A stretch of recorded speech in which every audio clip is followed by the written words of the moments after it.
So today we're going to go into feints, fakes, and a little emphasis on drawing. I think I'm not supposed to be. Yeah. So that flip, boom, boom. That's my feint. See? Boom. Boom. There's a big one. On the feint, what is he trying to achieve again? On the feint, he is not drawing me, so he's not trying to draw a particular response or reaction, either as an attacker or prompting me to come in. Okay? But what he's trying to do is bring my attention to a certain area and then evade to another target or escape to another target. I need to make him buy this. Maybe I'll do it once or twice to get him to buy this. Here I come, boom. Here I come, boom. Here I come, boom. And there's that shot. Same idea when we use the hammer principle to use the BOG. Okay? Same idea. That's dropping, boom. But it's going to shoot upward. So when I drop this just below his chin or his eyes, and then that pops back up. Again, I'm going to bait him with this hand.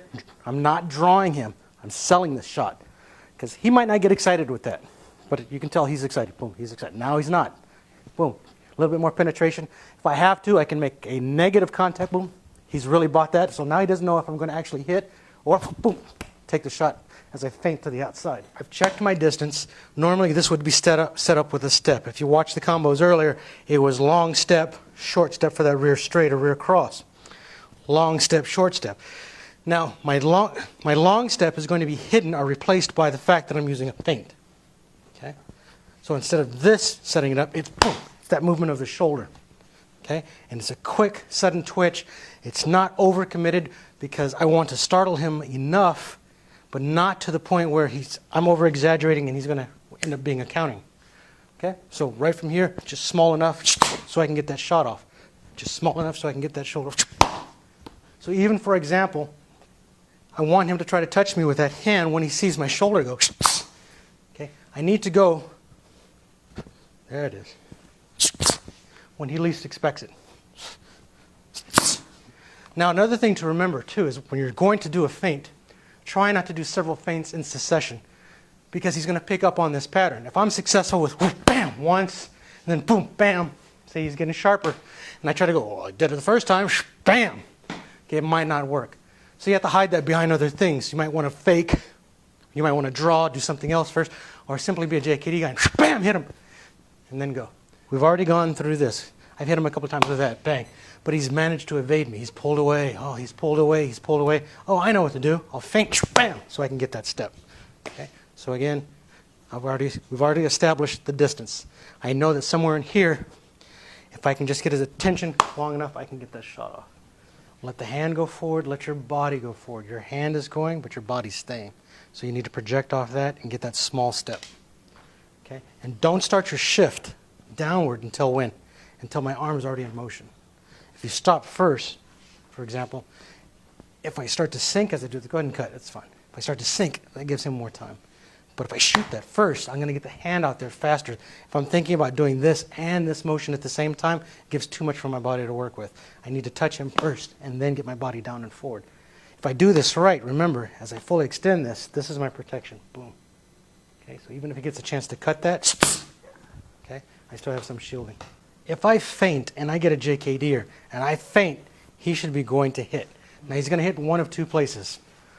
Where I was or where I am. He can only hit in those two places. So the idea of that feint is once I've started that feint, not to be there. Okay? So get that, boom, be somewhere else. That's what's important in this. Okay? So same idea here again, except for now instead of feinting with that lead shoulder, I'm going to use that rear shoulder. Now I'm going to penetrate deep. So one way to get it, for most people, they have a hard time with just using that shoulder. I mean, you don't want to make it a fake, but if you have to, use that hand to, boom, to motivate you to move forward. So everything's already moving forward. Boom. So all of his attention now is coming over to here. Bam. I want to draw him off here. So generally, this type of feinting is used at what distance? And when do we most likely use feinting? Remember, we talked about this last time? Medium range, I would say, and to against the guy who does what? Who's always trying to keep just outside of that just outside range. of your punching distance, Right. kicking distance, yeah. So I'm penetrating his personal space, driving him back. Okay. So again, even if I'm doing this motion, boom. See, this is my cover. Okay? So now he can't see this hand. That's an additional factor here. Boom! So as I come in for that shot. Get off the line. Don't go straight back. Move off the line. Don't go straight back. Good. Okay, break. So remember, the guy can only hit in one of two places. Where you are or where you were. Okay? Don't be in either of those places. Be somewhere else.